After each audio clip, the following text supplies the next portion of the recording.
Assalamualaikum warahmatullahi wabarakatuh.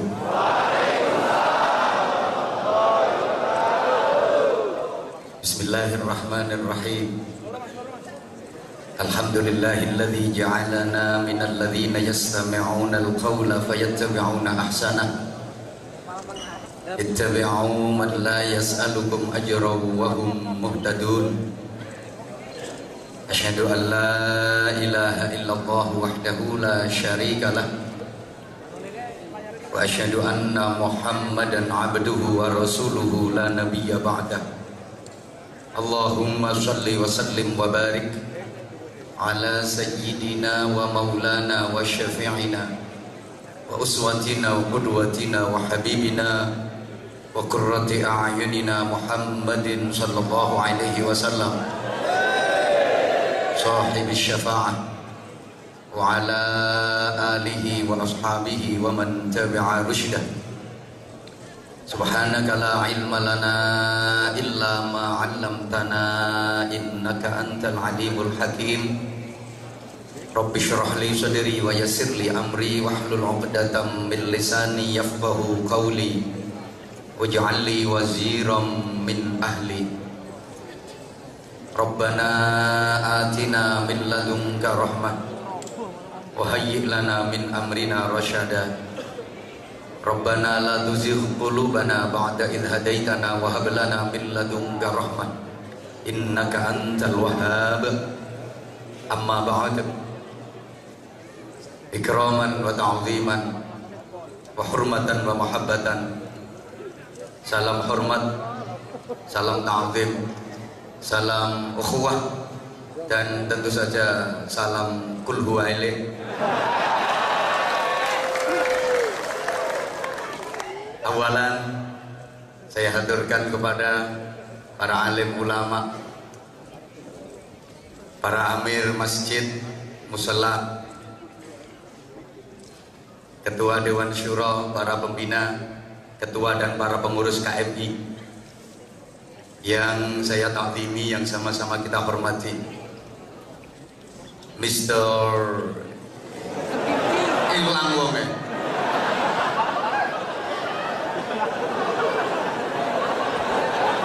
Rasido.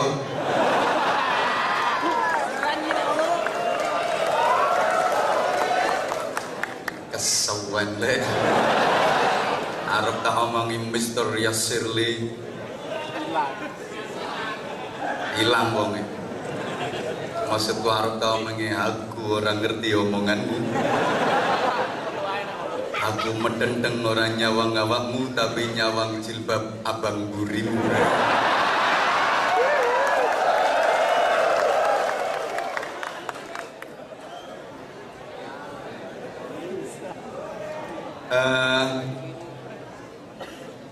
Para pejabat KBRI yang berkenan hadir, yang sangat saya hormati, sahabat-sahabat Banser yang saya cintai, yang saya banggakan,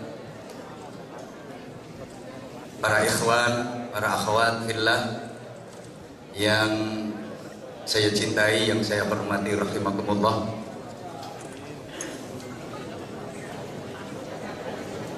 Saya bahagia, saya bangga sekaligus salut menyaksikan semangat saudara-saudara saya di negeri ginseng ini yang luar biasa antusias dalam mengikuti majelis taklim hari ini.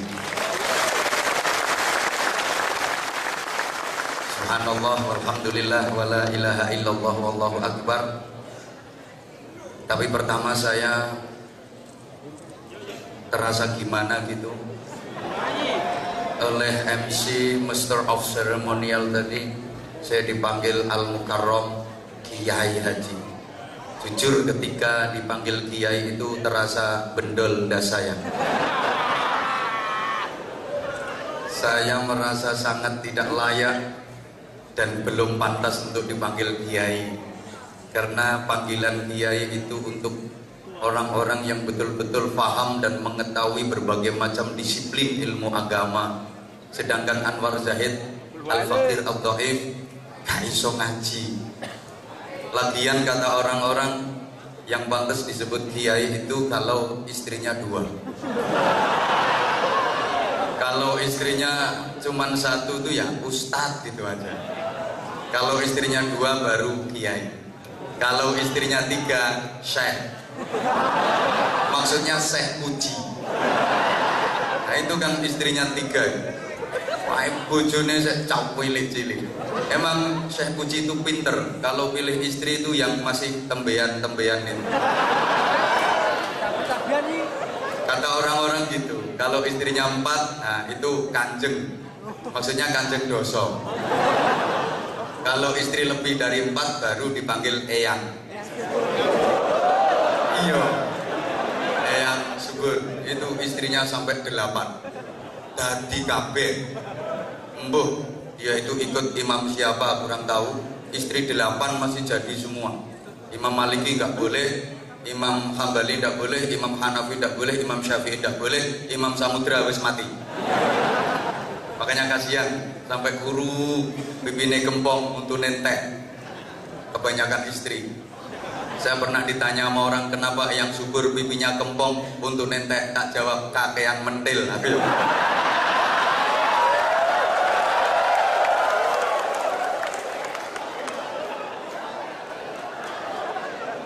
Alhamdulillah, bi'aunillah, biqudratillah, birahmatillah. Saya yang dhaif Anwar Zahid bisa bersilaturahim, bermuajahah bersama saudara-saudara saya yang ganteng-ganteng, yang atas cantik-cantik, Masya Allah. Bahagia, bangga. Mudah-mudahan majelis yang kita ikuti hari ini benar-benar menjadi sarana turunnya rahmat Allah untuk kita semua, menjadi sarana turunnya hidayah untuk kita semua, sehingga hidup dan kehidupan kita benar-benar mendapatkan barokah dan ridha Allah Subhanahu wa taala. Hadirin hadirat, ikhwatal iman, jamaah sekalian yang saya cintai, yang saya hormati, rahimakumullah. Sebagaimana tema yang tertera dalam rangka milad Musholla Al-Iman Yongcheon. Kok bener muka kok tulisannya mono. Pererat ukhuwah Islamiyah, tebarkan dakwah, sukseskan pembangunan Masjid Agung Daegu dan Kulhuwaile Keswen. Yang pertama, ukhuwah Islamiyah itu sebenarnya hanya merupakan istilah yang berlaku di tengah-tengah masyarakat dan memang diciptakan seperti itu. Ukhuwah itu artinya persaudaraan. Kalau ikhwah artinya saudara. Jadi ukhuwah Islamiyah itu artinya persaudaraan yang diatur oleh syariah Islamiyah. Persaudaraan yang diatur oleh undang-undang agama Islam. Dan memang bagi Allah agama itu ya hanya Islam. Mulai zaman Nabi Adam sampai akhir zaman, agama itu ya cuman Islam. Kalau dalam Al-Quran disebutkan ada Yahudi, Nasrani, itu bukan agama, tapi semacam sekte, semacam kelompok dari keturunan satu bangsa. Kalau agama bagi Allah itu ya cuman Islam. Jadi saya ulang, ukhuwah Islamiyah itu bukan hanya bermakna persaudaraan antar umat Islam saja, tapi lebih bersifat umum. Berarti rumah modelnya ku universal. Arase iso kuyo mek kuwi tok. Iku ngapalno suwengi yo. Bener boga. Sifatnya menyeluruh, mencakup semua persaudaraan. Bukan hanya persaudaraan antar umat Islam saja. Tapi sekali lagi ukhuwah Islamiyah, semua bentuk persaudaraan yang diatur oleh undang-undang undang-undang agama Islam, meliputi semuanya.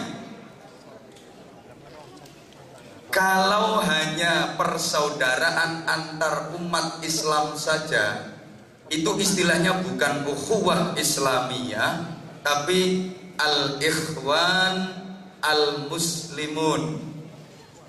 Sama orang ngerti, orang ngerti bahasa Arab. Dan secara otomatis setiap umat Islam itu memang bersaudara. Sebagaimana Rasulullah Muhammad SAW pernah menyatakan, antar umat Islam itu kalbunyanil wahid yashuddu ba'duhum ba'da. Umat Islam itu seperti satu bangunan yang satu dengan yang lain saling menguatkan, saling mengaitkan. Yang kayak bangunan ini. Jadi ada muslim beton, ada muslim semen, ada muslim pasir sengireng-ireng, ada muslim kayu. Nah, fungsinya juga beda-beda. Ada yang berfungsi sebagai pondasi, ada yang berfungsi sebagai tembok, ada muslim yang berfungsi sebagai jendela, ada muslim yang berfungsi sebagai atap, ada muslim yang berfungsi sebagai cagak. Nah, cagaknya itu yang sebelah atas itu, mbak-mbak dan ibu-ibu. Rasul menyatakan an-nisa imadul bilad. Wanita adalah tiang negara. Kalau laki-laki kan cuma tiang jaler.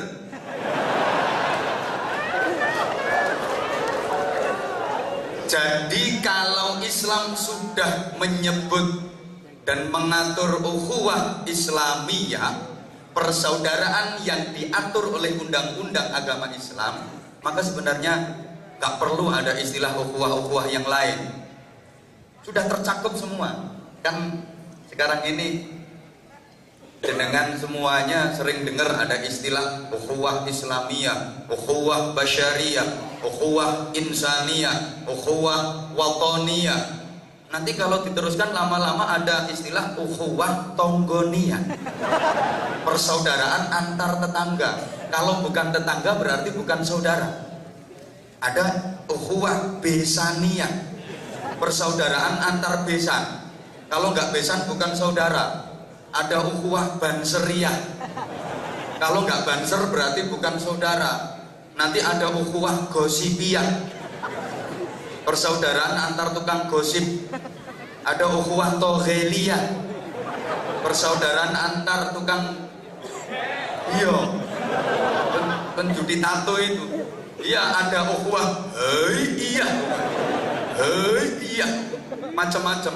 Jadi jemaah sekalian, kalau sudah disebutkan ukhuwah Islamiyah, itu sudah meliputi semua bentuk persaudaraan, bukan hanya antar umat Islam saja, termasuk persaudaraan dengan alam, persaudaraan dengan tumbuh-tumbuhan, persaudaraan dengan binatang, persaudaraan dengan sesama manusia, baik yang muslim maupun yang non muslim. Allahumma sholli ala Muhammad. Para ikhwan, para akhwat, jemaah sekalian yang saya cintai rahimakumullah, persaudaraan itu sebenarnya terbentuk karena adanya persamaan. Tolong diperhatikan kata-kata saya. Persaudaraan itu terbentuk pada dasarnya karena adanya persamaan. Karena terjadi persamaan, maka terjalinlah persaudaraan. Dan semakin banyak persamaan, maka akan semakin kuat persaudaraan. Arase isoku yang kayak saya dengan Anda semua ini kan banyak persamaan, betul? Agamanya sama, Tuhannya sama. Yuk nyaut, agamanya, Tuhannya, nabinya, kitab sucinya, sholatnya, puasanya, makannya, minumnya, ngisingnya. Kita banyak persamaan. Ibadah kita sama. Maka kita saudara, persaudaraan kita kuat. Kenapa? Karena kita banyak persamaan. Oleh karena itu tolong, kalau ada sedikit perbedaan, gak usah dibikin ribut, jangan dibikin geger. Kan lebih banyak persamaannya daripada perbedaannya. Kadang-kadang gara-gara beda rokaat sholat tarawihnya terus ribut. Yang satu harus 8 rokaat, satunya yang benar 20 rokaat, kata satunya yang benar 8 rokaat, hadisnya ini, satunya yang benar 20 rokaat, hadisnya ini. Subhanallah. Jangan lihat perbedaannya, jangan lihat hitungan 8 dan 20-nya, tapi lihat sama-sama sholat tarawihnya. Tergantung bagaimana cara kita menyikapinya. Yang 20 rokaat, ketika imamnya 8 rokaat, begitu imam selesai dapat 8 rokaat bubar, tambahi dewe, apa susahnya sih kari nambahi rolas. Demikian pula yang 8 rokaat, ketika bermakmum kepada imam yang tarawihnya 20 rokaat, begitu imam dapat 8, minggato bro, selesai kan persoalannya.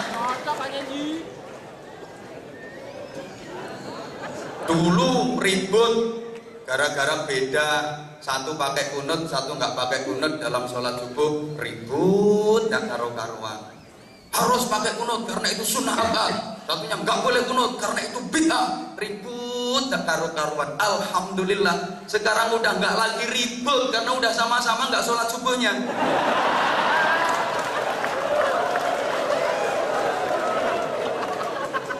Ya Allah. Saya pernah baca satu buku, ada seorang tokoh besar Muhammadiyah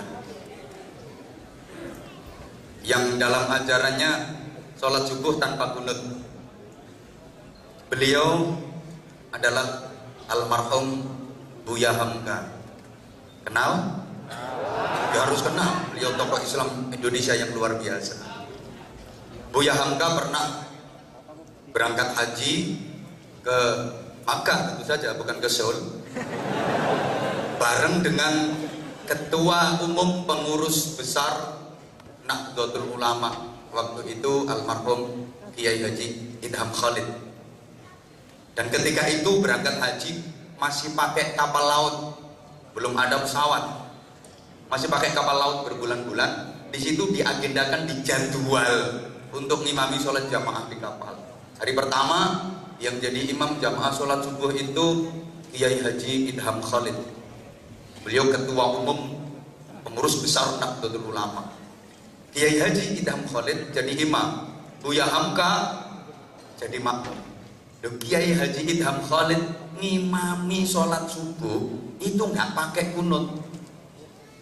Selesai sholat diprotes sama santrinya, Yai tadi sholat subuh kok nggak pakai kunut? Yang nggak pakai sujud sahwi, emang sengaja nggak kunut. Kalau niatnya mau kunut ternyata kok lupa sujud sahwi. Ini yang nggak pakai sujud sahwi, emang sudah niat nggak pakai kunut. Diprotes sama santrinya, kok nggak pakai kunut tadi sholat subuhnya? Apa jawab beliau? Di belakangku ada yang jadi makmum lebih tua dari aku. Beliau Kiai Haji Buya Hamka. Beliau nggak pakai kunut. Maka aku sholat subuh saat ini nggak pakai kunut, yo sesuk kayak kunut. Sekarang pray dulu lah, menghargai orang yang lebih tua yang ada di belakang. Hari kedua yang jadi imam Buya Hamka. Buya Hamka itu tokoh besar Muhammadiyah, ngimami sholat subuh pakai kunut. Makanya sekali-kali Muhammadiyah itu kalau subuh ya pakai kunut. Ini makmumnya bingung, ini yang Muhammadiyah. Kata si makmum yang Muhammadiyah, katanya nggak boleh kunut. Itu imam, itu tokoh kita, pemimpin kita kok pakai kunut. Bingung ini, akhirnya yuk kunut seperempat.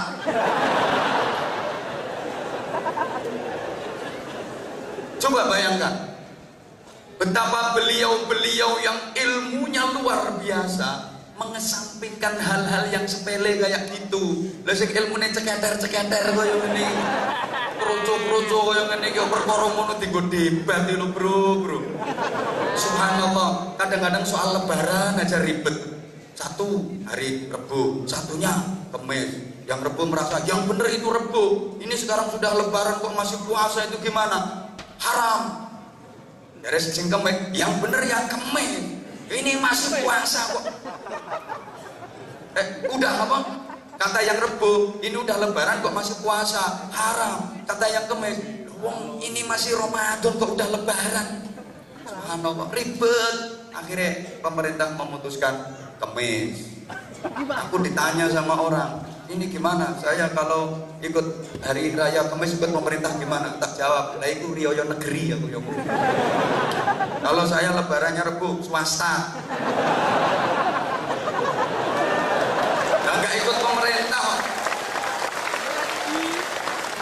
Itu masih ada yang nanya, gimana kalau saya lebarannya Rebo tapi sholat idnya ikut Kemis? Nah, itu namanya swasta bersubsidi. Ya karena pemerintah bingung menentukan lebaran. Ya mungkin nunggu kalau aku jadi menteri agama. Tak putusi sing jelas, nggak usah ngekul huwaile kesuwen ngono.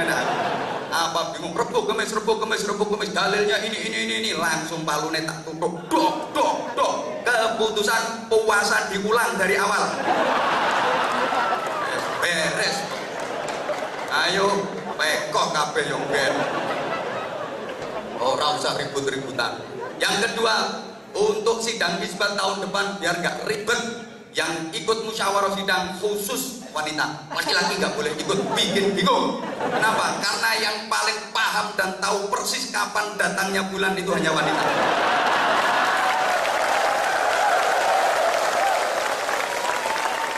Allahu Akbar. Jadi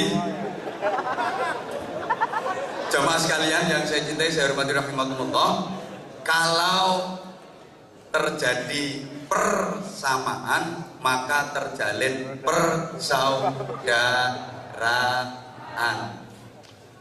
Termasuk subhanallah, saya sempat lupa nanya, ini yang datang sekian banyak ini apa manusia semua? Berarti kita banyak persamaan, kita sama-sama manusia. Oleh karena itu kita saudara. Bahkan dengan musuh pun Al-Quran menyebut sebagai saudara. Ada seorang nabi yang diutus ke kaumnya dan dimusuhi oleh kaumnya. Itu Allah menyatakan dalam Al-Quran sebagai saudara. Wa ila adin akhahum Huda. Dan kepada kaum Ad Allah mengutus saudara mereka yaitu Nabi Hud. Padahal kaum Ad sangat memusuhi Nabi Hud. Seumur hidup Nabi Hud selalu dimusuhi oleh kaumnya. Tapi Allah menyatakan dalam Al-Quran sebagai saudara. Wa ila Thamuda akhahum Shalihah. Demikian pula kaum Samud yang selalu memusuhi dan memerangi Nabi Soleh oleh Allah juga dinyatakan sebagai saudara. Wa ila Madyana akhahum Syu'aiba. Kepada kaum Madian Allah mengutus saudara mereka Syu'aib. Padahal kaum Madian selalu memusuhi Nabi Syu'aib, tapi disebut sebagai akhahum, saudara. Ada satu surat Al-Quran yang sangat ekstrim. Ini dalam beberapa waktu pernah saya sampaikan. Allah memaki seseorang. Bismillahirrahmanirrahim. Tabbat yada abi lahabin wa tabb ma aghna anhu maluhu wa ma kasab sayasla naran dhata lahbin wa imra'atuhu hammalatal hatab fi jidha hablum min masad. Ini pertama ayatnya tabbat, itu bentuk makian. Dari sisi uluhiyah sebenarnya yo gimana gitu. Artinya tabbat itu meso. Yo gak iso yo kon dirokno. Pokoke lek sampean yo DANCUK aja diwaca. Gak boleh dibaca. Kira-kira tulisannya seperti itu. Abu Lahab Itu pun membacanya sek dipindu. Watab tidak boleh watab gitu, tapi watab be. Saking gregetene Gusti Allah sama Abu Lahab. Istrinya katut, wa imra'atuhu hammalatal hatab. Allahumma shalli ala Muhammad. Ini kan Allah gregeten sama Abu Lahab. Tapi coba, bagaimana Rasulullah memanggil Abu Lahab yang selalu memusuhinya? Ya ammi, wahai pamanku. Pak lek nyelo. Demikian pula Abu Lahab memanggil Rasulullah tuh ya bena akhi, wahai putra dari saudaraku, ponakanku. Makanya kalau terjadi sesuatu perbedaan gak cocok dengan family, dengan tetangga, dengan temen, jangan bermusuhan. Beda pendapat boleh, beda prinsip boleh, persaudaraan harus terus meskipun gak cocok. Karena kalau memutus persaudaraan dilaknat sama Allah. Yang qutullah qati'a rahimin walau mata jawfal Ka'bah. Nabi menyatakan Allah melaknat orang yang memutus tali persaudaraan meskipun dia matinya di dalam Ka'bah.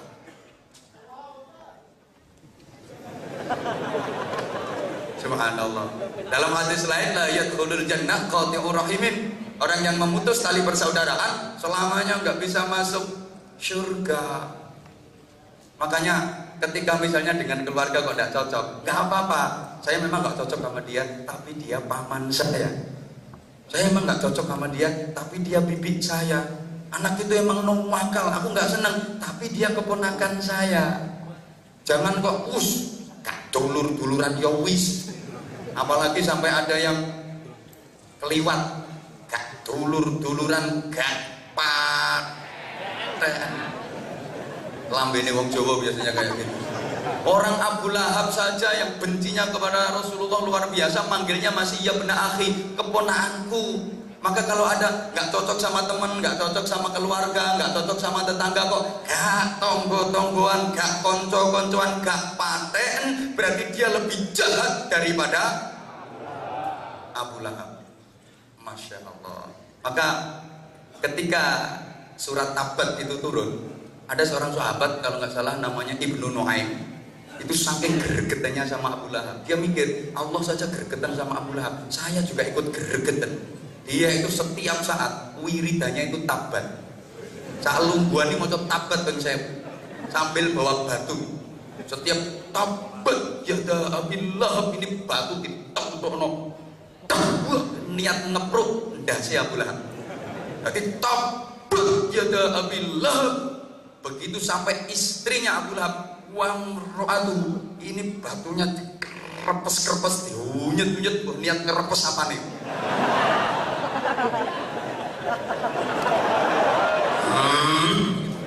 Itu dibaca 1000 kali setiap hari. Satu ketika dia lagi wiridan, tobat juga, wamro'atu. Ini gak por-por klotak enggak? Enggak watu konangan Rasulullah mikir mahadar rajul. Bahasa Arab itu kalau pakai pertanyaan ma itu ada unsur heran.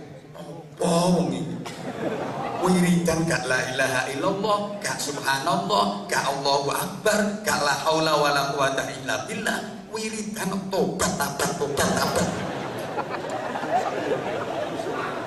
Akhirnya ditanya sama Nabi, bro,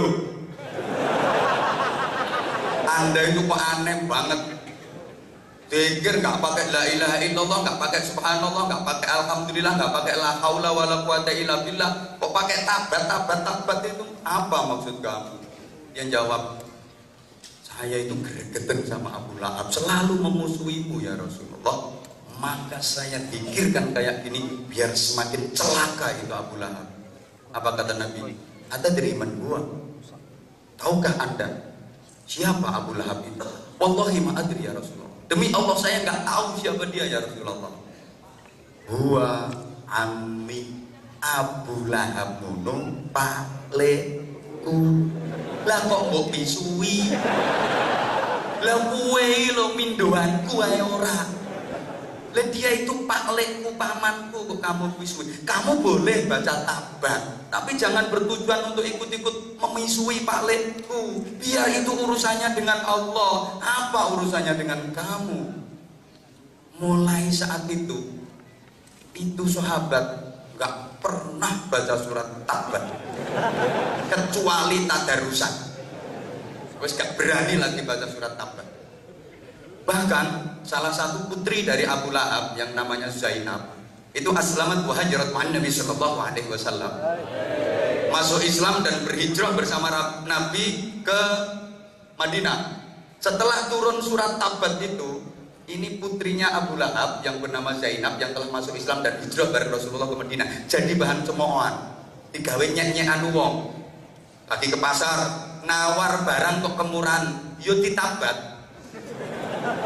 Misalnya beli baju, ini harganya berapa?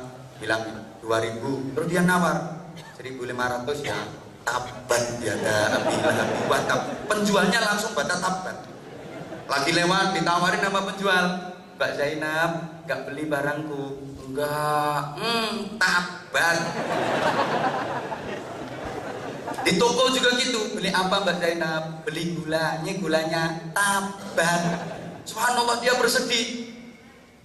Mau marah kok ayat Quran, mau nggak marah bapak ditabat-tabat terus. Subhanallah, mau marah itu ayat Quran, mau nggak marah kok bapak. Iya, kalau tabat dibaca di masjid, di musola, no pasar tabat, no toko tabat, no warung tabat, di mana-mana tabat. Kemudian dia menangis, matul kepada misanannya, sepupunya yaitu Rasulullah Muhammad SAW. Ya Rasulullah, ma balu auladil kufar ghairi, bagaimana dengan anak-anaknya orang kafir selain saya? Kan banyak yang bapaknya kafir, banyak di antara sahabat-sahabat itu yang ibunya kafir, bapaknya kafir. Tapi kenapa yang ditabat kok cuma bapak saya? Yang lain kok gak ditabat? Apa sikap Rasulullah? Oke Zainab, kalau gitu besok sholat zuhur kamu sholat di barisan yang sekiranya aku bisa melihat kamu. Siap. Begitu jamaah sholat zuhur, ya Zainab itu ya berada di barisan depan, pakai pakaian yang mencolok, biar Rasulullah bisa menengeri, meniteni. Selesai sholat jamaah Rasulullah, Zainab terus berdiri. Zainab ta'al, Zainab kemari. Ya Rasulullah. Zainab berdiri di samping Rasulullah. Kemudian Rasulullah bersabda, Hadihi bintu Ami, ini putrinya pamanku. Rasulullah nggak mengatakan hadihi Zainab binti Abi Lahab, enggak. Nggak mengatakan ini Zainab putrinya Abu Lahab, tapi hadihi bintu Ami, ini putrinya pamanku, ini saudari sepupuku. Fala yakullanna ahadun ilaiha illa khairan. Mulai saat ini siapapun tidak boleh mengatakan kepadanya kecuali perkataan yang baik. Mulai saat itu surat tabat itu menjadi surat yang paling tidak laku di Madinah. Kesimpulan dari cerita saya ini apa? Betapa Rasulullah sangat mementingkan ikatan tali persaudaraan. Allahumma sholli ala Muhammad. Jadi kata kuncinya persaudaraan timbul karena adanya persamaan. Selama ada persamaan dengan apapun, dengan siapapun berarti saudara. Arase? Kita dengan binatang itu berarti ya saudara. Itu kan ada persamaan. Saya tanya, binatang itu makhluk hidup apa enggak? Nah terus kita, termasuk yang ngomong, makhluk hidup apa enggak? Ya berarti sama dong. Binatang makan kita juga, binatang minum kita juga, kan sama dong. Binatang tidur kita juga. Ayo nyauto toh bro, gak semangat. Binatang makan kita juga kan sama. Binatang minum kita juga, binatang tidur kita juga kan sama. Binatang rabenan kita juga. Rabenan tuh bahasa. Subhanallah. Maka kita itu punya saudara yang bernama wedhus. Duh. Oleh karena itu, Hubungan dengan binatang pun diatur dalam Islam. Allahumma shalli ala Muhammad. Ar-rifqu bil hayawan wajibun. Bersikap lemah lembut, berbuat baik kepada binatang itu hukumnya wajib. Kenapa kok wajib? Karena masih ada hubungan saudara. Loh iya. Jadi kita dengan wedhus itu dulur. Ngono kok ada yang protes. Loh kalau dulur kok disembelih? Loh kan diizinkan oleh Allah. Memang diizinkan oleh Allah, ya disembelih. Tapi karena masih mampu dulur, nek nyembelih gak oleh ngawur. Harus menetapi beberapa ketentuan, beberapa syarat. Wong beleh dulure yo. Pisaunya harus tajam. Terus warihil madbu, binatangnya harus dienakkan, posisinya enak, baru dingok. Jangan sampai menyakitkan. Ingat, besok Idul Adha, misalnya sama lagi nuntun kambing, ditanya sama temen, harap nyanti kan? Beleh dulur. Lah dulur kok disembelih? Emang disuruh sama Allah. Halo? Ya Allah ya Karim. Mohon maaf, ada makhluk Allah itu kan macam-macam. Ada makhluk yang punya akal, nggak punya nafsu. Namanya malaikat. Punya akal, nggak punya nafsu. Ada yang punya nafsu, nggak punya akal. Namanya binatang. Nah kita ini manusia komplit, punya akal juga punya nafsu. Bentar, panitia perkemisan nanti dulu. Sung kotak. Ini baru mau serius ngajinya.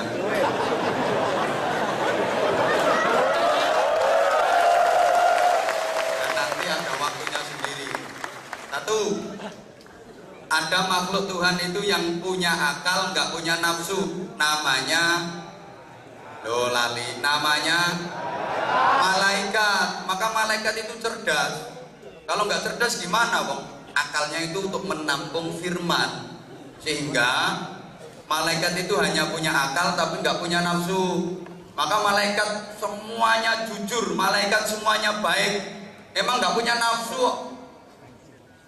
Malaikat Jibril nggak pernah korupsi ayat. Misalnya disuruh sama Allah, ini sampaikan ayat ini kepada Nabuah, lihat ini ayatnya bagus, gak usah sampaikan pek dewe ae, gak ono. Sing korupsi ku mbok sapa ngono. Kalau malaikat Jibril gak pernah seperti itu. Malaikat Mikael gak pernah salah dalam membagi rizki. Rizki untuk sampean gak mungkin salah ke ini Amir Musola. Demikian pula rizkinya Amir Musola gak mungkin keliru jatuh ke sampean. Malaikat Mikael gak pernah salah.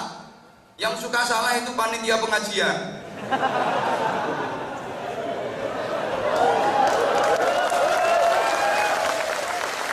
Aku tahu soalnya.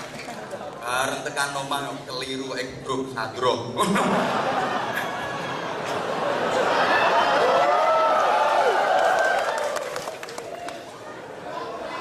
Nah, semua orang itu rezekinya udah diatur sama Allah, dan malaikat Mikael yang bagian menyalurkan sebagai penyalur rezeki nggak pernah salah.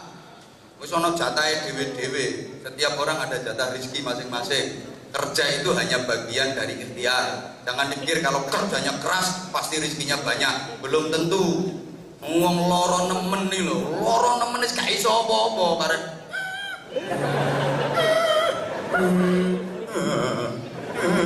Tak bisa apa-apa, nyatane no pinggire yo jajan-jajan yo akeh.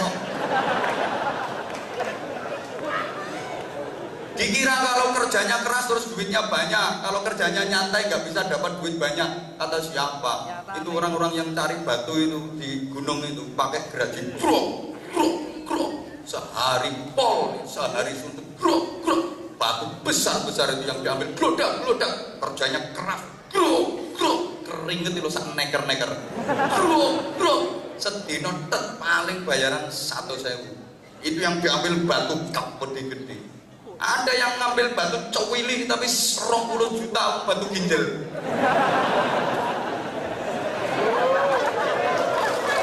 Batu ginjal wes. Oke. Terus malaikat malaikat Israel juga gitu. Gak mungkin salah nyabut nyawa, gak mungkin salah sasaran. Misalnya ini sebagian dari Amir musola ini ada yang itu baju putih itu misalnya, terus dicabut nyawanya kok 2 bulan lagi, enggak gue, gak mungkin salah. Terus sampean misalnya besok dicabut nyawanya, ya besok. Saya misalnya 90 tahun lagi, ya Israel gak mungkin salah. Karena malaikat itu gak punya nafsu, maka malaikat gak pernah dosa. Jadi malaikat itu ada apa ya, ada dosa kayak apa itu gak kepingin lah malaikat itu. Teman pernah dengar ada malaikat minum ciu? Ambok ono bokong kau wedi malaikat itu serang ujung lere. Mesin biasa pelora-pelora apa to ngamun. Nah iya, emang malaikat itu udah punya nafsu, dia hanya punya akal. Sehingga malaikat itu ya gak tahu gojlok-gojlokan, tahu tugasnya masing-masing.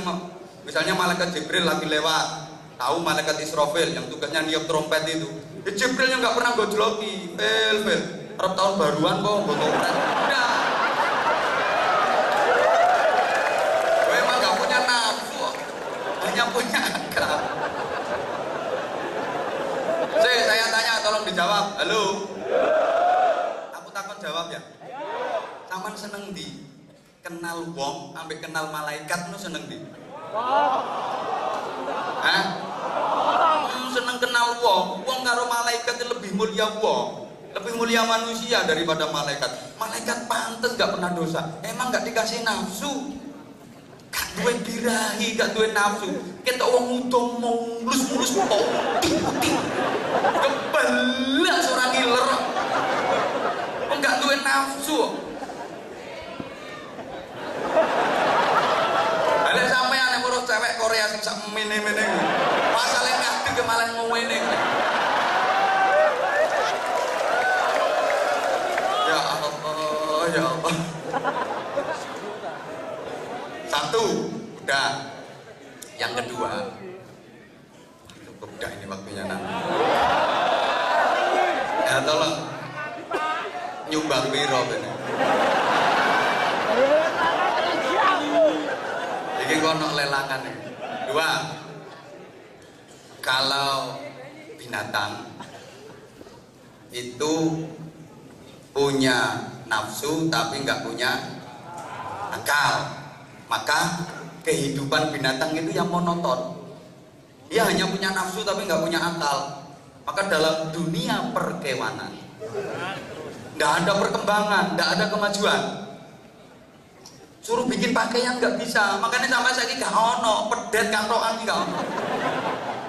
Dalam dunia binatang itu nggak ada kemajuan, nggak ada perkembangan. Siapa yang pernah WhatsAppan sama garangan?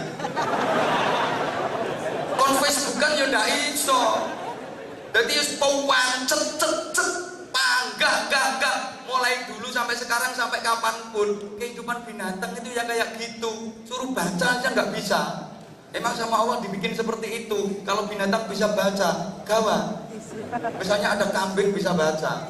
Wih, anak kambing lagi lewat di depan warung. Situ ada tulisan jual sate kambing muda. Nangis terus.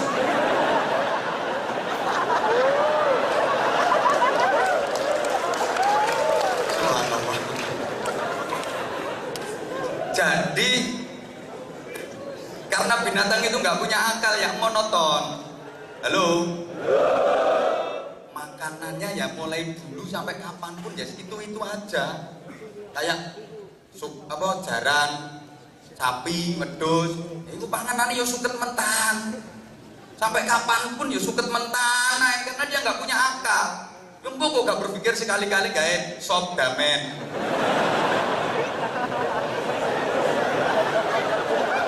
Apa gawe tongseng tebon? Ndak iso. Apa kowe iki? Ayam iki makanane jagung ya ora tahu gawe rendang. Ya ora iso ngono iku. Ndak bisa. Karena dia nggak punya akal, maka nggak ada agama, nggak ada aturan, nggak ada agama. Nggak percaya ngetek pedok herder, patek celeng. Takonono, bro, agamamu apa? Lekat ngomong. Emang nggak punya agama, karena nggak ada agama, nggak ada aturan. Wedhus si rabenan tak dalan-dalan biasa. Wedhus lanang ketok, wedhus wedok celingkring langsung pluk. Biasa, nggak ada agama. Makanya apa nano TKI? Kok kadek pacaran no tengah jalan pacaran tak dalan-dalan karo sing model ndukur-ndukur ngono kae. Berarti lebih hina daripada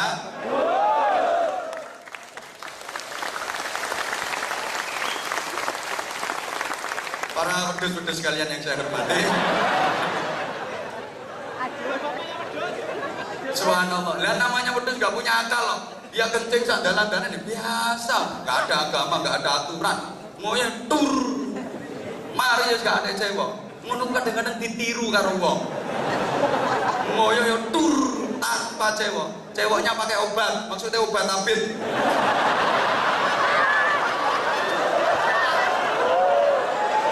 Itu berarti manusia yang tiru derajatnya lebih hina daripada.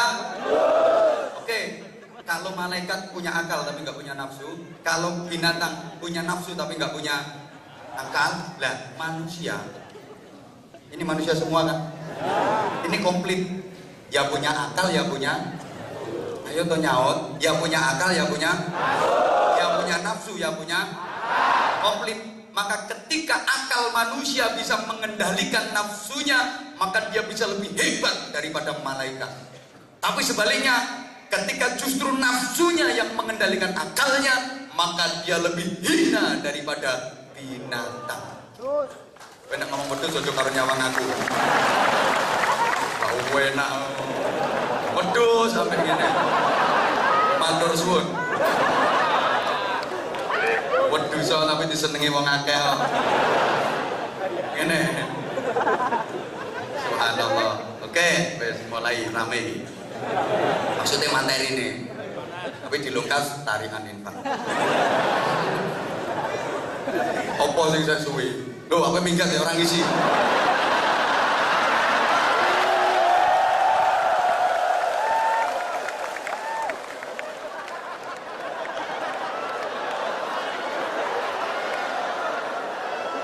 Ya wis, nek kudu ngoyo.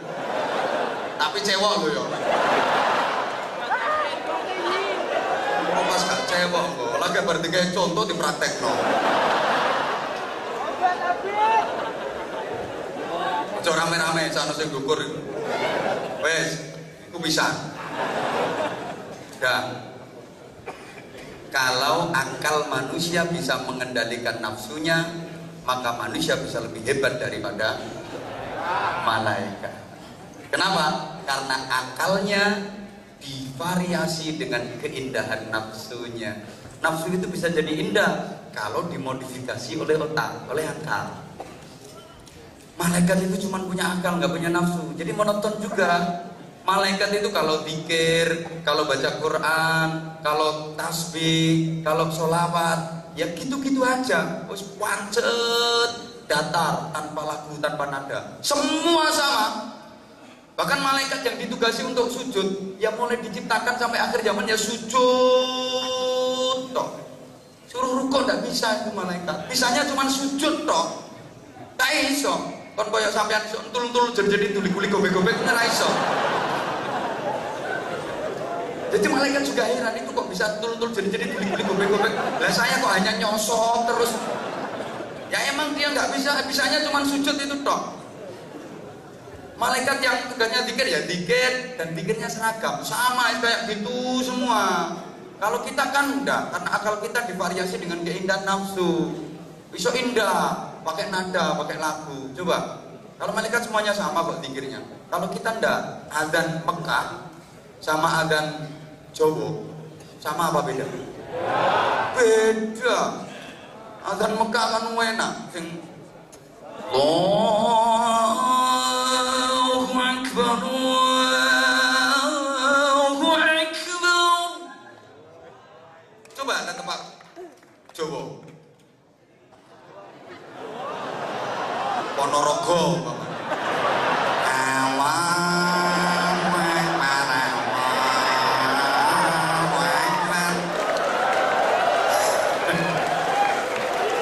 Bojonegoro barang.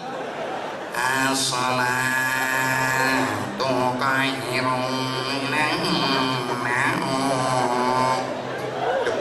Adanya aja udah beda-beda. Jawa Barat, Korea raiso. Bahasa Korea iso kume. Mobil mogok dorong dong kuwi tok.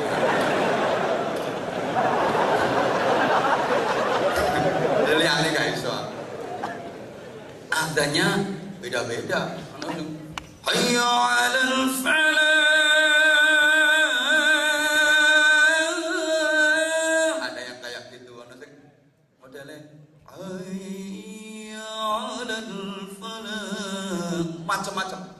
Terus apalagi baca Qur'annya Imam Masjidil Haram sama baca Qur'annya Imam Masjidil Yongcheon.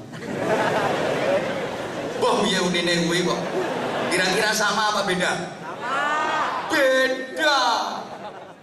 Mekah itu pena. Alhamdulillahi rabbil alamin. Ar-Rahmanir Rahim. Maliki yaumiddin. Pena. Ingin iki mana?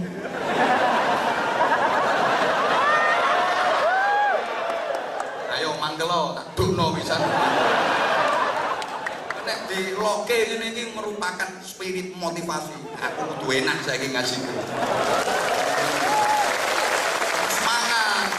Tuntuni biasa. Saya dulu juga gitu di loke. Ceramah kok kayak gitu. Saiki iso tekan Korea.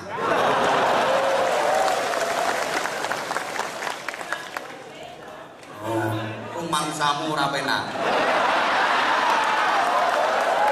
Yo penak. Rumangsamu dinyek ki ora penak. Yo penak. Kuwi nek atimu waras. Nek dinyek kok atimu lara berarti atimu bosok. Ngono. Halo. Baca Qur'annya beda. Zikirnya juga beda. Beda-beda kalau kita emang akal kita dihias dengan keindahan nafsu.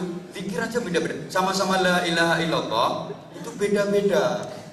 Kalau untuk takbiran nih kok Allahu Akbar, Allahu Akbar, Allahu Akbar, la ilaha illallah kayak gitu. Tapi kalau untuk tahlilan beda lagi. Illallah, la ilaha illallah, kan sama-sama la ilaha illallah. Tahlil aja beda-beda. Kalau tahlilnya wong sugih yo berkat gede yo la ilaha illallah, la ilaha illallah, la ilaha illallah. Ane wong gak duwe berkat kepengin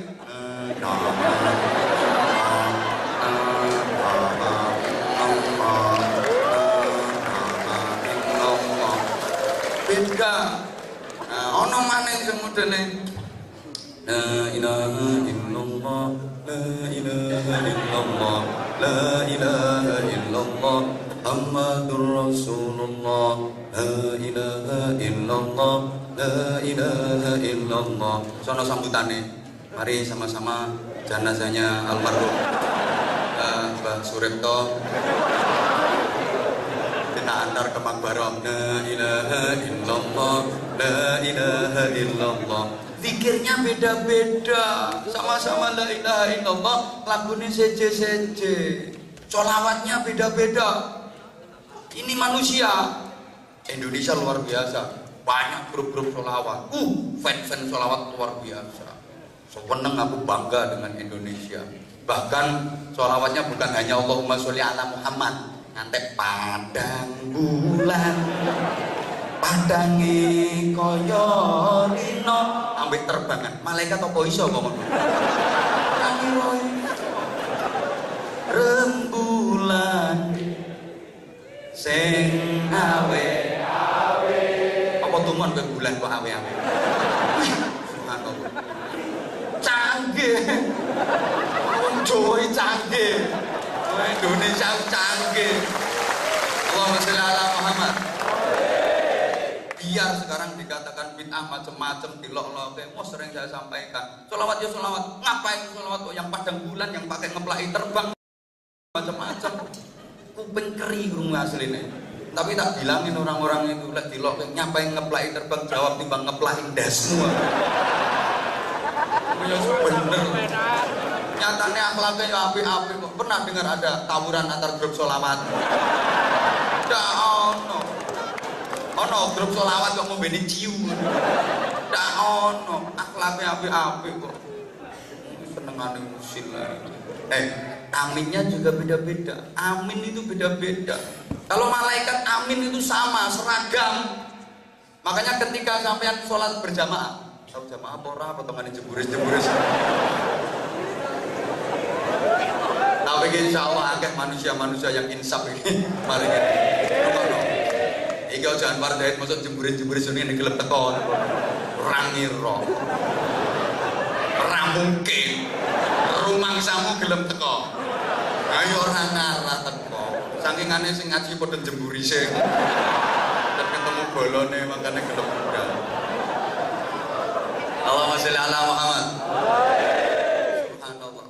Siapa yang sholat berjamaah ketika imam selesai waladhdallin terus baca amin kok bareng dengan aminnya malaikat diampuni semua dosanya.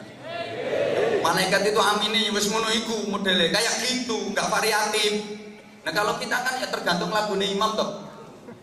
Nah imam lagune waladhdallin amin. Lah nek imame waladhdallin malaikat ra ngira iso ngomong ngono. Kadang-kadang ngono amin amin amin. Nek cilik-cilik sing asem. Perkara imame kesuwen. Sama-sama amin itu mengamini doa itu lagunya juga beda-beda. Kalau doanya mantep kayak Ustadz siapa tadi? Itu amin amin amin amin ya Allah amin. Adek dongane singkat. Coba dongane ketahuan. Seorang ngerti karepe ndonga mesam. Kaitane amin amin amin mantep. Suwe-suwe mudah mudun tangan. Amin. Amin. Nah, lama-lama gak kuat nyonggot tangan tumpang nang dhuwur pupu ambek itu kan.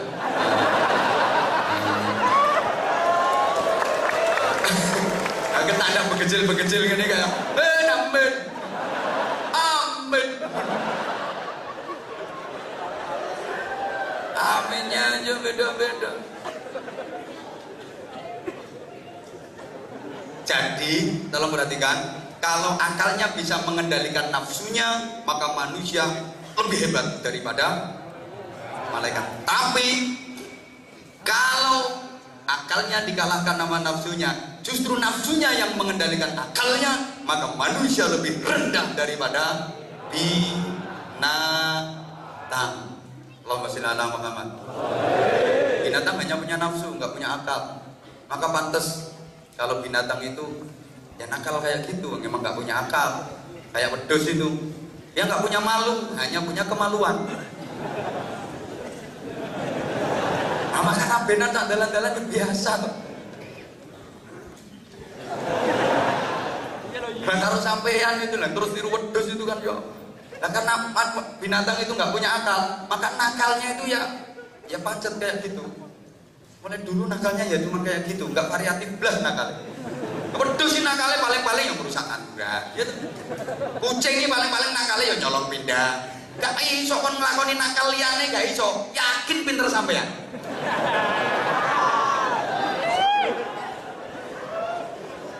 Tikus sih nakalnya ya wis merusak pari. Ngono iku. Nggak variatif sama sekali, nakalnya ya cuma seperti itu. Cuman pernah dengar ada kambing jadi tersangka, kucing terus ditangkap KPK. Dah ono. Kamu pernah dengar? Woi, ono wedhus nyolong sepeda motor. Ono, sing nyolong kuwi koncone. Iya, wedhusnya gak tahu nyolong. Sehingga ketika manusia akalnya sudah dikuasai oleh nafsunya, nilainya lebih rendah daripada binatang. Larang kewane. Aku kan pernah nyampein, wong gendeng ambek sapi gendeng larang nih. Larang sapi gendeng. Sapi gendeng muncul di koyo anak. Ayo sapa iso ngenekno? Godak-godak seletik sapi rapopo tangi maneh godak kenek ngepek. Jajal palikmu sing gendeng ujug.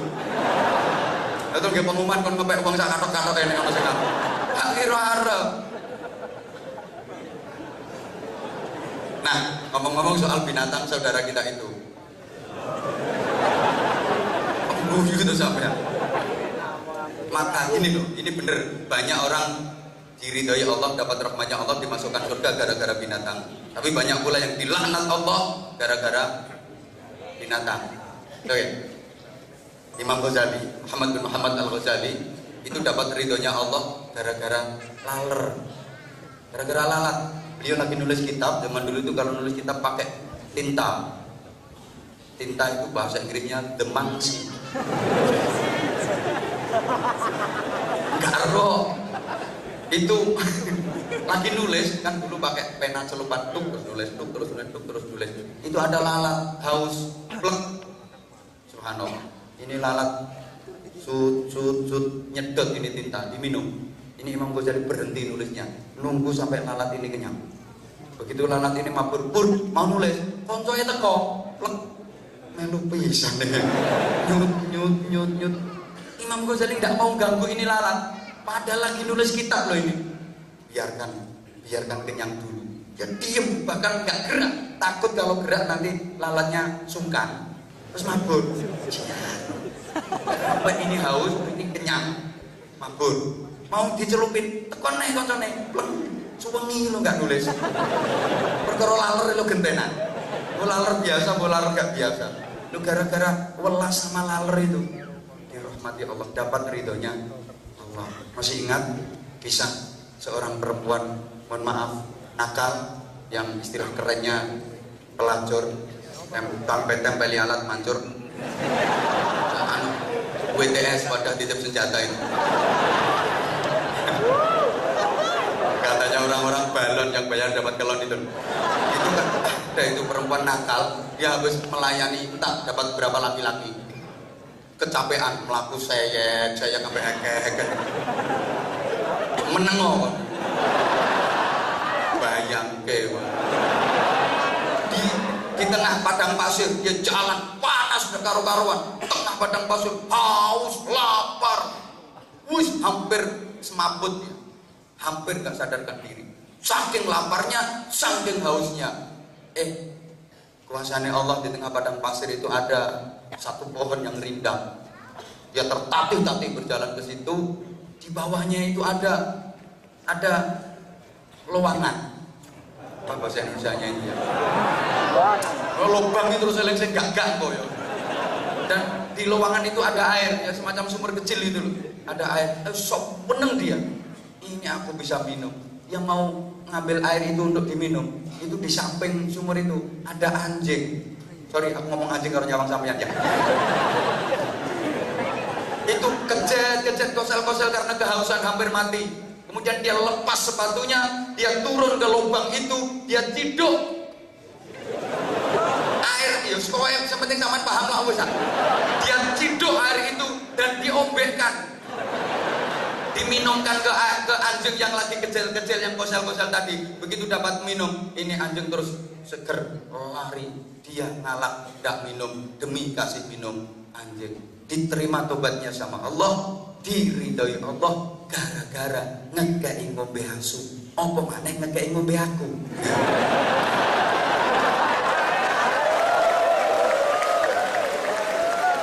Alhamdulillah.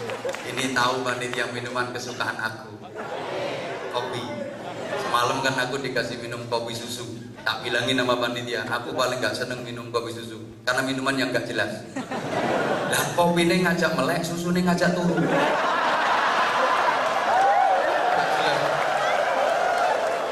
Nah, kalau ini kan jelas memang ngajak melek. Bismillahirrahmanirrahim.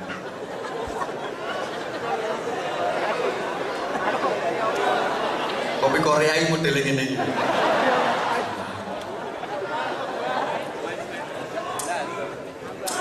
Oke.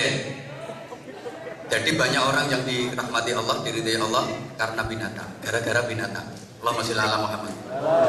Teman sekalian rahimakumullah, zaman Bani Israel itu ada seorang ulama besar. Dia lagi jalan, dicopot semut kakinya, cedik, tersinggung. Ulama dicopot semut, semut wani nyopot ulama. Dia tersinggung, semut asem ini. Semut itu berani-beraninya nyopot sikilnya ulama. Dia marah, akhirnya ambil pelepahnya kurma itu, bahasa Jepangnya debelara. Ambil yang kering itu, terus dibakar itu. Omain semut itu dibakar. Dia langsung dapat teguran keras dari Allah. Kamu berbuat dolim. Kenapa ya Allah? Lawang yang gigit kamu cuman semut satu, semut sak kampung kok bakar semua itu. Saya nyokot ini semut siji, lo kok semut sak kampung kok obong kabeh. Yang kedua, yang berhak menghukum pakai api itu cuman aku, yang lain nggak boleh. Akhirnya dia gara-gara dolim sama semut itu dihukum Allah, suruh tobat sampai 3 bulan terus-menerus baru diterima tobatnya.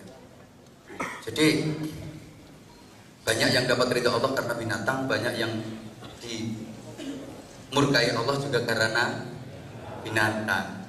Allahumma sholli ala Muhammad. Ada seorang perempuan yang masuk neraka gara-gara kucing.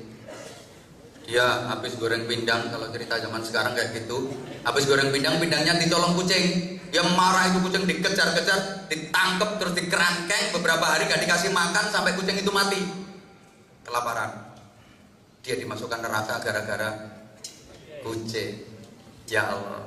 Emang kadang-kadang antik kayak gitu. Pernah dengar ceritanya Imam Hatim Al-Asyam. Namanya Kiai Hatim Al-Asyam itu julukan. Yang tuli, sebenarnya nggak tuli, ulama atau tuli. Enggak. Itu dia diangkat oleh Allah jadi wali. Ceritanya kan gara-gara gini. Hatim Al-Asyam itu punya toko, kalau zaman sekarang ya kios, toko peracangan itu. Punya toko peracangan. Nah, satu ketika ada seorang cewek yang cantik, payu, dorong kene nendi yo. Oh, no. Bukan aku, Mbak, sing ngomong iki lho, kroco-kroco lho sing ngomong. Gak ono jare, pelecehan ayu-ayune ngono. Saiki ayu bola teman dokono gak ro aku. Ini dia ada seorang cewek cantik mau ke toko mau belanja. Waktu itu habis hujan. Lagi jalan di depannya toko. Terpeleset ini perempuan. Srek, doprok, klaksone munyi. Suaranya keras karena memang bokongnya agak gede. Kan volume entut itu tergantung ukuran bokong. Semakin gede ukuran bokong, semakin keras volume entutnya. Kalau bokong cilik ya lagi bokong gede. Lah ini perempuan habis rujaan, habis makan pete lah, sabune gak enak. Mambune bel-bel selemut-selemut selendep-selendep dak karo-karuan. Karena dia begitu dobrok terus baunya ndak karo-karuan. Subhanallah. Ini Hatim ya tahu, tapi dia berusaha untuk pura-pura tidak tahu. Kemudian setelah ini perempuan bangkit, wisin, wajahnya ditutupi. Bayangkan ada perempuan cantik kentut di depan kiai. Ya wisin pol ngentut nang ngarepe kiai, misalnya kayak mbak-mbak ngentut nang ngarepku. Nek nang ngarepmu ya biasa. Karena kamu layak untuk dibentut. Ya wisin, malu dia, wajahnya ditutup. Ini Hatim pura-pura. Terus dia nanya, Imam Hatim, beli apa mbak? Itu sambil malu dan menutup wajahnya dia ngomong, beli gula. Apa? Dia pura-pura nggak dengar. Gula. Apa? Ngomong yang keras mbak, aku nggak dengar. Beli gula. Maaf mbak, di sini nggak jual beras. Gula. Di sini nggak jual beras mbak, pura-pura tuli. Ini akhirnya perempuan yang tadi malu luar biasa langsung dibuka kembali wajahnya. Alhamdulillah, berarti orang ini nggak dengar kentutku. Padahal Imam Hatim bukan cuma denger, mambu meh semaput, meh semaput.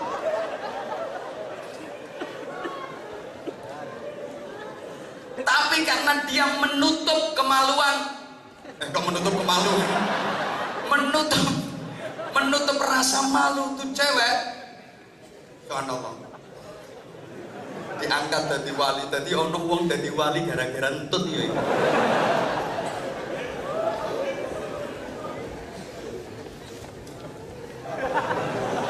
Modelmu kok kaya gak percaya tuh. Lu ini serius iki. Gurumu gak enak ono.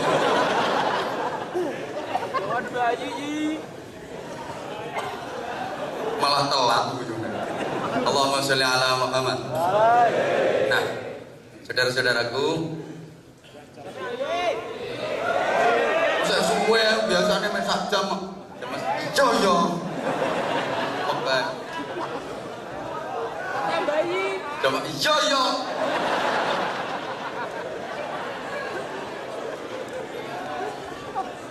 Saudara sekalian yang saya cintai, yang saya hormati, rahimakumullah. Ngangi aku tuh kene.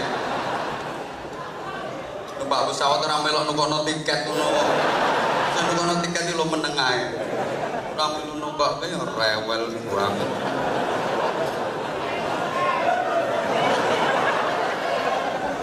Malah mohon maaf banget ya. Termasuk saudara kita yang gak boleh kita lupakan. Ini saudara kita yang juga banyak persamaan dengan kita, nggak boleh kita lupakan, yaitu setan.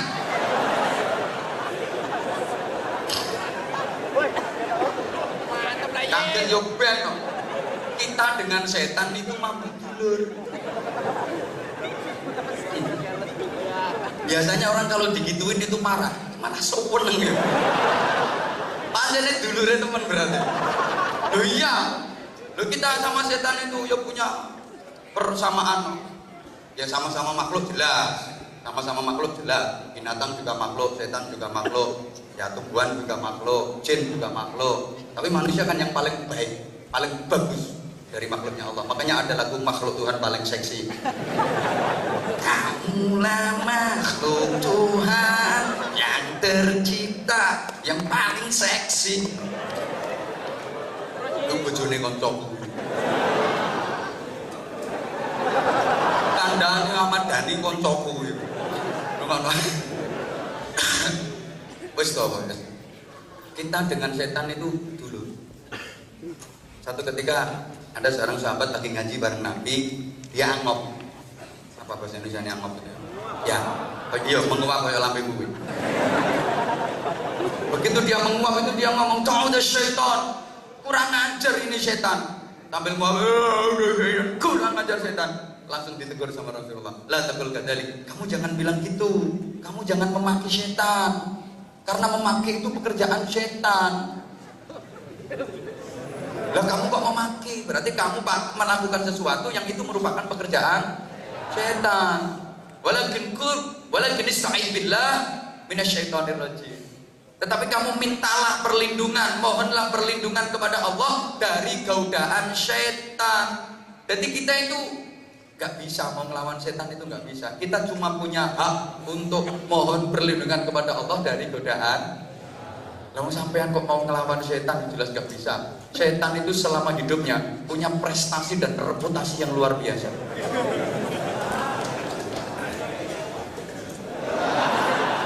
Gaya dulurmu sitoke gaya. Prestasinya luar biasa, setan reputasinya luar biasa. Bayangkan, setan itu jadi kepala surga 500.000 tahun. Jadi pimpinan penduduk swarga 500.000 tahun.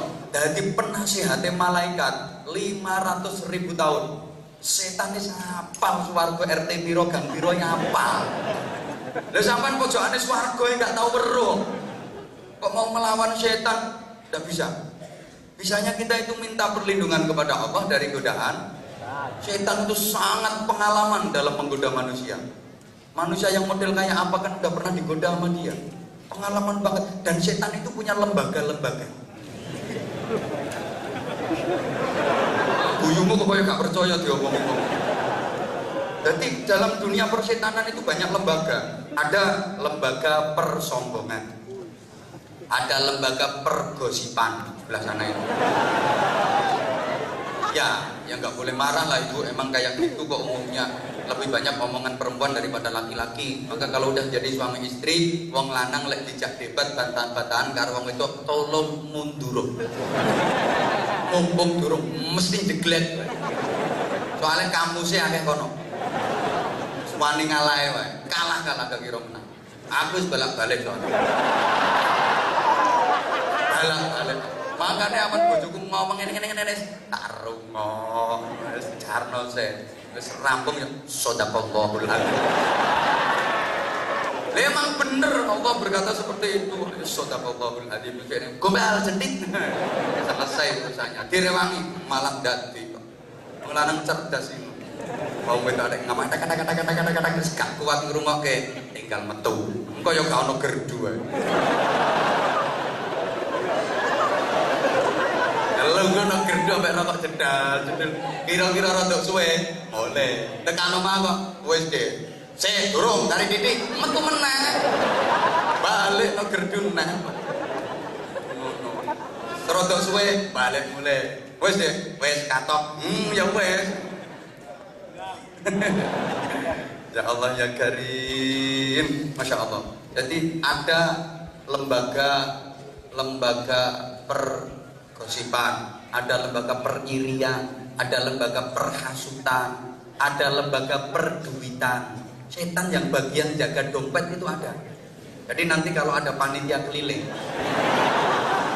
itu ada. Setan yang bagian jaga dompet itu juga ada. Mau ngeluarin itu di stop sama setan.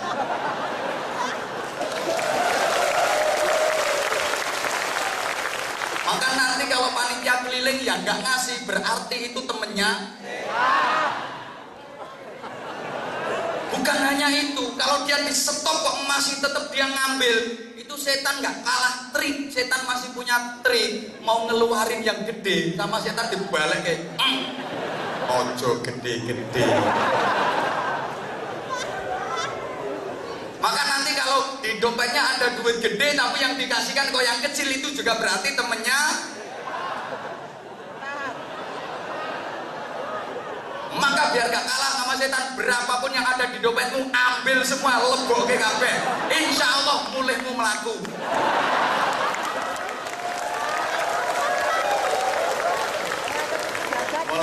Mulai ngemis.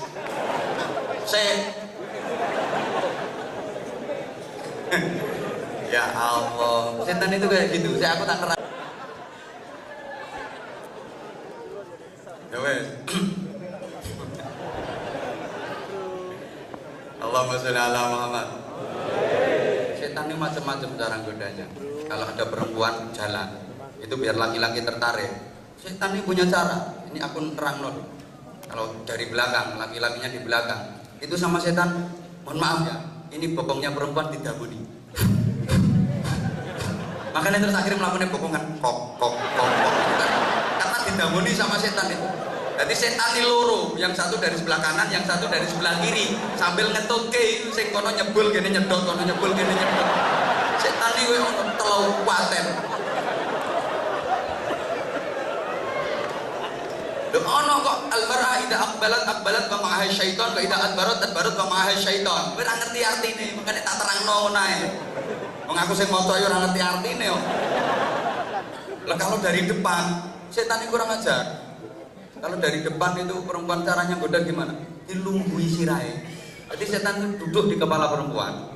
Nah karena kepalanya diduduki, makanya terus jalannya akhirnya sirahe terus ke asminatil bukhtini kok mlakukan ngono. Nah terus sikile banjir no pedal ki wonten ngene. Nah terus diolahi pedal iki diolahi karo setan. Gak percaya dia, sehingga nanti perempuan jalannya kan kayak gini. Itu. Nah itu karena buat diomongin teman-teman dianu sama setan. Aku paham dulur dewe yo. Sama tak kasih tahu kan, sama juga saudaranya, cuma belum ngerti. Setan itu mbok sesuai terus. Subhanallah, caranya goda itu mau macam-macam. Cara goda manusia itu macam-macam, itu setan. Dan setan itu ya ngomong setan ini nggak ada habisnya memang. Ya karena yang diomongi juga sampai aku ribet, ya khawatir nek tersinggung ngono. Dulure tak critake khawatir ono sing mangkel ngono lho aku. Wong kelas-kelas setan ini ada yang kelas playgroup, kelas TK. Setan yang goda bayi itu juga ada, namanya Ummus Sibyan kalau dalam kitab. Makanya kalau ada bayi kecil, ya semua bayi pasti kecil. Kalau ada bayi kecil itu jangan sampai dibiarkan tidur sendirian. Harus ada temennya, direwangi baik, apa kakaknya, apa siapa. Jangan sampai dibiarkan tidur sendirian. Kata Nabi begitu. Mudah digoda setan yang namanya Ummus Sibyan. Tapi setan yang goda orang hebat lain lagi. Ada seorang sahabat itu namanya Abdullah bin Ummi Maktum, salah satu muadzin Rasulullah. Suaranya enak. Tapi sahabat ini mempunyai keterbatasan fisik. Beliau buta. Tapi rajin sholat jamaahnya. Nah karena kondisi buta, setiap berangkat sholat jamaah itu pakai tongkat. Orang buta. Nah, satu ketika waktu Abdullah bin Ummi Maktum ini berangkat sholat jamaah sambil tuk bawa tongkat kayak gitu, dia kesandung batu besar, geludak, kepalanya terantuk batu, berdarah. Ini cara sampeyan arep budal nyang masjid kok tiba sirahe kubra. Kira-kira terus nyang masjid apa balik mulai? Umpama sampeyan ngono lho. Arep nyang masjid durung tekan nggon kok tiba gludak sirahe bocor, terus ke masjid apa pulang? Hebat berarti terus ya wes. Terus mulai maksudnya kan gitu. Terus mulai. Ini Abdullah bin Ummi Maktum lanjutkan berangkat ke masjid, dia langsung kejedek, nggak cari betadin, waktu itu belum ada betadin. Dia dibersihkan ini tetap sholat jamaah bareng Rasulullah. Akhirnya setan-setan itu musyawarah. Ini gimana ini cara goda orang ini? Ya Allah. Terus hari berikutnya mau berangkat ke masjid, tetap berangkat jamaah dalam kondisi kepalanya habis bocor itu. Mau berangkat itu di tengah jalan itu ada yang nyegat. Assalamualaikum, salam. Mau jamaah kek?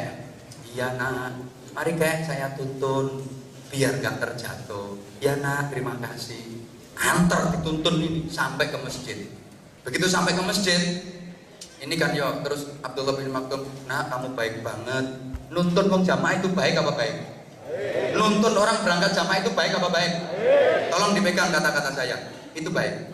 Begitu sampai ke masjid, ini Abdullah bin Maktum berkata begini, nah kamu baik banget, terima kasih udah nuntun saya sampai ke masjid. Ini saya punya kurma, kamu ambil. Enggak kak, enggak, saya enggak. Saya nuntun, saya ikhlas kok. Ikhlas itu baik apa baik?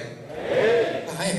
Hari ketiga, begitu mau berangkat sholat jamaah di tengah jalan, dicegat lagi kayak mau jamaah kayak, iya nak, mari kayak saya tuntun biar gak terlambat.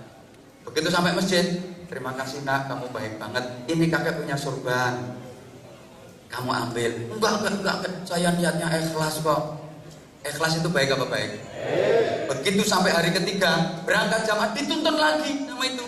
Begitu sampai ke masjid, terima kasih nak, karena kamu kemarin tak kasih korma ndak mau, tak kasih sorban juga ndak mau. Kamu udah nuntun saya selama 3 hari. Saya doakan mudah-mudahan kamu dapat ridho Allah. Enggak kek, saya enggak mau dapat ridho Allah kek. Enggak kek. Ini penasaran. Tanda tangannya ke Abdullah bin Maktum. Cek. Sebentar. Kamu itu aneh. Tak kasih kurma kamu ndak mau. Mungkin bapakmu jeragan kurma. Mungkin ayah kamu bos kurma, pantas wajar kamu gak mau tak kasih kurma. Terus kemudian tak kasih sorban kamu gak mau, ya wajar lah. Mungkin ibu kamu penjual sorban. Tapi ketika tak doakan mudah-mudahan dapat ridho Allah, kamu kok enggak. Kamu itu sebenarnya siapa? Saya setan kayak. Dari dia itu setan. Lah Abdullah bin Ummi Maktum kan heran. Kalau kamu setan, harusnya kamu kan goda saya, mengapa justru kamu malah nuntun saya untuk pergi sholat jamaah? Itu melanggar perda.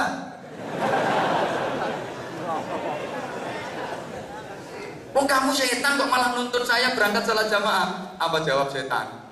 Kayak 3 hari yang lalu kakek mau berangkat jamaah kan kesandung batu sampai terjatuh kepala berdarah-darah. Iya bener, itu yang jadi batu aku kayak. Aku memang sengaja jadi batu menghalangi jalan kakek biar kakek terjatuh, glodak. Begitu terjatuh biar nggak jadi berangkat sholat jamaah. Ben balik mulai, makanya aku tadi waktu biar kakek terjatuh. Kalau udah terjatuh berdarah kan nggak jadi sholat jamaah, kembali pulang. Ternyata kakek tetap aja berangkat sholat jamaah karena kakek habis terjatuh dan terus tetap berangkat sholat jamaah. Dosa kakek yang di langit itu dihapus separuh. Lah ini kalau kakek jatuh lagi, iso-iso entek dosamu. Makanya tak tuntun ben ora tiba. Lagi ini sampai tibone layon tek dosamu lunas. Makanya bener tiba tak tuntun. Setan ini sampai kayak gitu.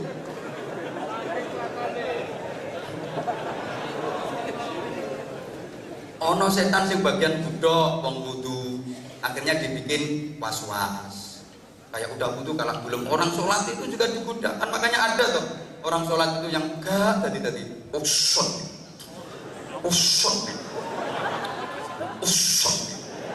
Usut, yang lain udah jalan waduh dene usul, usut, bahkan udah takbir, aku,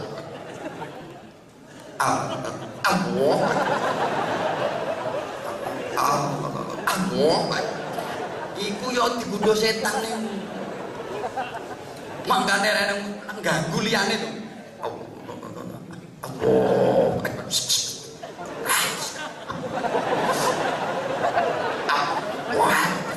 Kan dadi mana? Lek ana salat model ngono ku jongkrokno ae le kesempet. Iya. Iku lek gak dijongkrokno gak waras-waras. Saya itu diajari sama guru saya. Ada orang wudu itu yang was-was. Wih, lek nyibo itu pakai jebor besar itu. Piyor. Wis rampung sampai tekan bualeni meneh karena waspat. Apa kata guru saya? Ambil jebornya, tutup ndasnya. Kalau nggak kayak gitu nggak sembuh-sembuh, nggak niat nutup ndasnya, tapi niat nutup setannya. Setan yang ganggu was-wasnya itu. Setan Masya Allah. Habis wudu masih diganggu sama setan. Didamoni. Iya. Dalane tutmu lho didamoni. Makanya kadang wis mari wudu, isih krasa pletuk-pletuk. Itu dalan entut disebuli setan. Mbok nganggo sedotan aku nganggo apa gak ero. Telatene koyo ngono. Pol telatene arep situ. Maka Al-Qur'an menyindir kalau saya mengatakan bahwa kita itu dengan setan ono hubungan dulur ya jangan marah. Memang ayat Qur'annya juga ada. Innal mubadzirina kanu ikhwana syayatin. Sesungguhnya orang-orang yang boros, menghambur-hamburkan hartanya, mereka itu adalah saudaranya setan. Dihambur-hamburkan untuk urusan duniawi. Nah, untuk menangkal setan itu uangnya dimasukkan ke kotak yang nanti lewat sebentar lagi. Modelnya kok gak gelem ngono sih jam piro saiki. Nah, sebentar. Halo. Itu berarti fans beneran. Yang sudah fan ketika aku halo kono. Kene aku hai kono. Oh, berarti kene iki fanku yo akeh juga. Makanya kok jemburis. Berarti udah lama ya kalian merindukan aku. Yang di atas sana juga rindu aku. Sama dong. Kamu rindu aku juga rindu kamu. Ini loh. Nah terus kenapa sih Islam kok mengatur yang namanya ukhuwah? Nah, insya Allah ini akan disambung setelah pariwara berikut. Sponsor itu semono terjadi. Ini nyumbang kabeh ora. Karena ini ada pensuksesan pembangunan Masjid Agung Pegu. Saya mohon bantuan kepada Ustadz Miftah untuk membaturi saya. Ngancani gitu loh. dan memandu penggalangan dana. Siap? Ikhlas? Orang sedekah itu banyak gak apa-apa, yang penting ikhlas. Daripada sedikit tapi tidak. Ini Ustaz lelang dulu apa keliling dulu? Hah? Keliling dulu. Nanti ada pelelangan yang dipandu oleh Ustaz Miftah. Tapi sebelumnya keliling dulu. Yang infaknya banyak saya doakan mudah-mudahan rezekinya semakin banyak. Minimal gampang boleh utangan. Enggak, sholawatan cara Jawa sambil kita sama-sama baca doa bulan Rajab. Ini kan kita sudah memasuki bulan Rajab, bulan yang ke-7 dalam kalender Hijriah. Kan urutannya yang ke-7 ya. Kalau saya ngaji di Indonesia itu banyak orang Islam yang nggak hafal kalender Hijriah. Itu tak kasih rumus. Kita lucu kalau kalender yang Masehi Januari, Februari, Maret sampai Desember kita hafal, tapi yang Muharram, Safar kita malah nggak hafal. Maka untuk memudahkan penghafalan itu tak kasih rumus muso, roro, juju, rosa, rosan, dul. Terus yang berguyu mesti dul-dule gitu. Nah ini rumus ini untuk mudah menghafalkan muso, roro, juju, rosa, dul. Muso, Muharram, Safar. Roro, Rabiul Awal, Rabiul Akhir. Juju, Jumadil Ula, Jumadil Akhirah. Rosya, Rajab, Sya'ban. Rosya, Ramadan, Syawal. Dul. Nah, Dul Qa'dah, Dul Hijjah. Itu kalau dirangkum muso, roro, juju, rosya. Apalmu dul tok. Berarti Rajab itu kalau diurut menempati urutan bulan yang ke-7, Sya'ban ke-8, Ramadan ke-9. Urutan. Aja kaya dagelan iki pelawak, ngitung mulane durut tekan dhuwur. Pulau Jawa. Sura, Sapar, Mulut. Mulut iki tiba cangkem. Sura, Sapar, Mulut, batu mulut Jumatil Awal, Jumatil Akhir, Rejeb. Ruah, Poso, Sawal, Selo besar.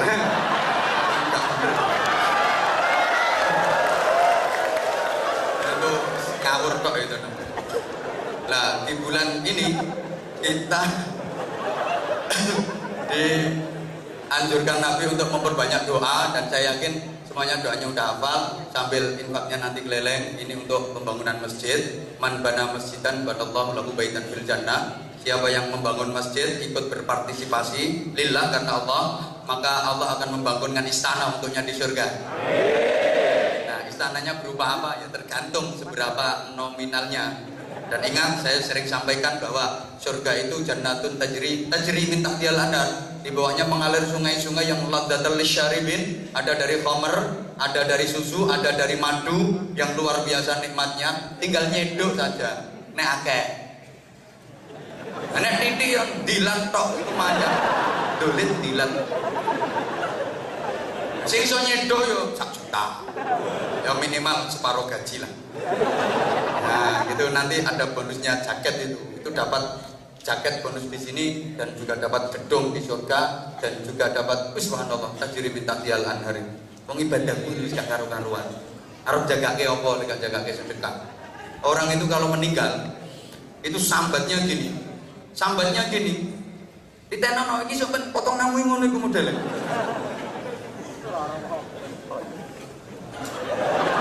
Rabbi laula rji'uni la'alli a'malu shalihan fima taraktu kallanikum anfiqu mimma razaqnakum min qabli ayati ahadukum maut fa yaqulu rabbi laula akhartani ila ajarin qarib fa asaddaqa wa akum minas shalihin. Merintih, ya Allah, tundalah kematianku sebentar saja ya Allah, sebentar saja. Kenapa dia merintih minta ditunda kematiannya? Fa asaddaqa, saya akan bersedekah ya Allah, saya akan bersedekah. Kenapa? Karena orang menjelang kematian itu sudah diketokkan, sudah ditunjukkan nama Allah bahwa sedekah itu luar biasa, bisa menolong, bisa membela, pahalanya luar biasa. Dia nggak ngomong saya akan melakukan wiridan ini, saya akan melakukan ibadah ini, tidak, tapi saya akan bersedekah. Bukan kok saya kalau dihidupkan lagi saya akan berangkat umroh, saya akan pergi haji, enggak, tapi fa'as-sadaqah. Karena memang mesti diketokke betapa sedekah itu punya nilai yang luar biasa. Yo nyelamatkan nang donya, yo nyelamatkan nang akhirat. Kepinginnya seperti itu. Nah, di sana juga ada bidadari yang cantik-cantik luar biasa. Mosok bidadari kok mek 1000.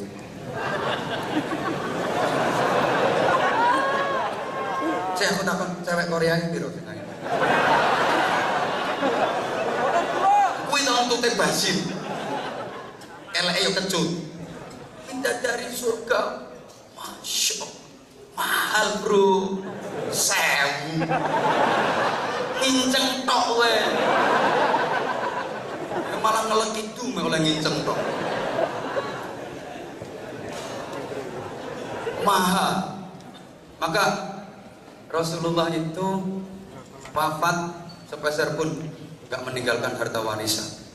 Karena kenapa? Semua kekayaan Rasulullah dibawa ke akhirat. Rasulullah itu kaya, jangan dipikir Rasulullah itu miskin. Kaya. Zaman itu wong nikah sama Sayyidah Khadijah ada maharnya 200 ekor unta merah. Terus saya limusin gitu. 200 enggak yo 10 dealer. Zaman kira-kira sok nek nikah mahar itu. Terus saya ketemu sak legeke.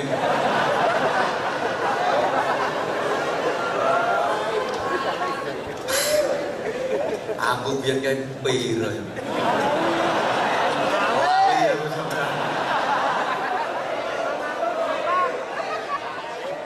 Apa ngomong saya mangat tuh? Menyang kakean. Subhanallah.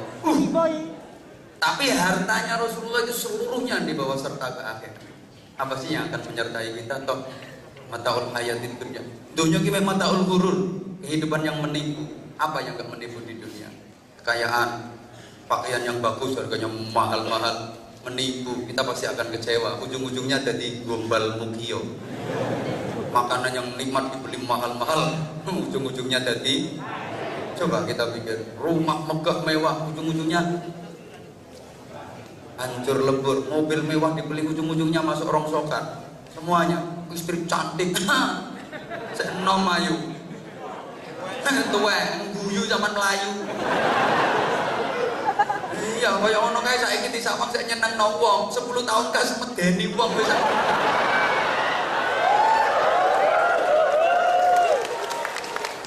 Ora usah tepuk tangan, kok potonganmu ya padha.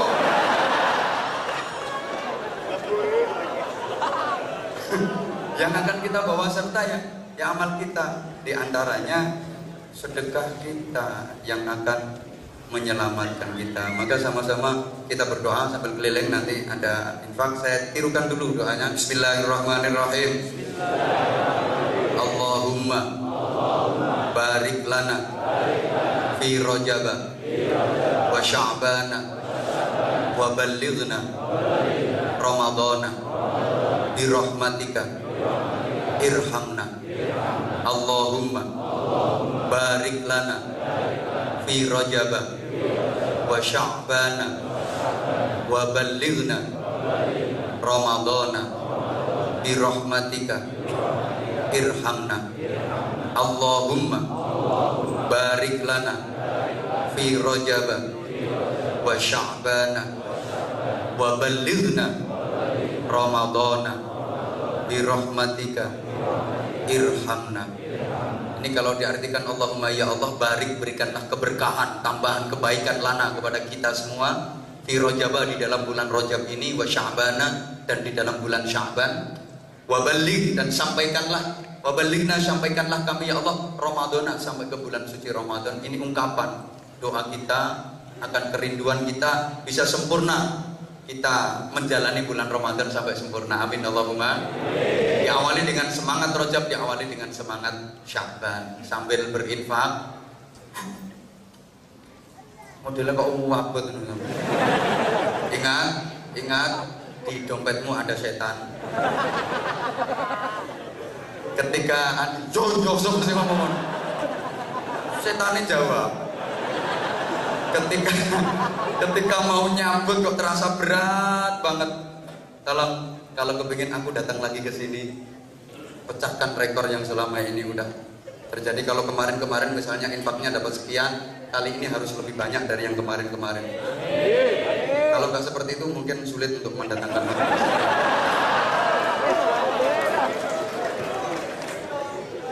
Dia ngomong yo paling 200 kan. Halo. Kira-kira masih ingin Anwar Zahid datang ke sini lagi apa enggak? Bener? Ya wes. Gratis, enggak apa-apa, gratis enggak apa-apa. Bulpo. Dipikir aku rene iki ngelangi ngono. Ini perjuangan ya, kita enggak perjuangan berapa hari meninggalkan istri. Meninggalkan santri demi sampean. Kok curhat. Allahumma sholli ala Muhammad. Allahumma barik lana fi Rajab. Allahumma barik lana fi Rajab.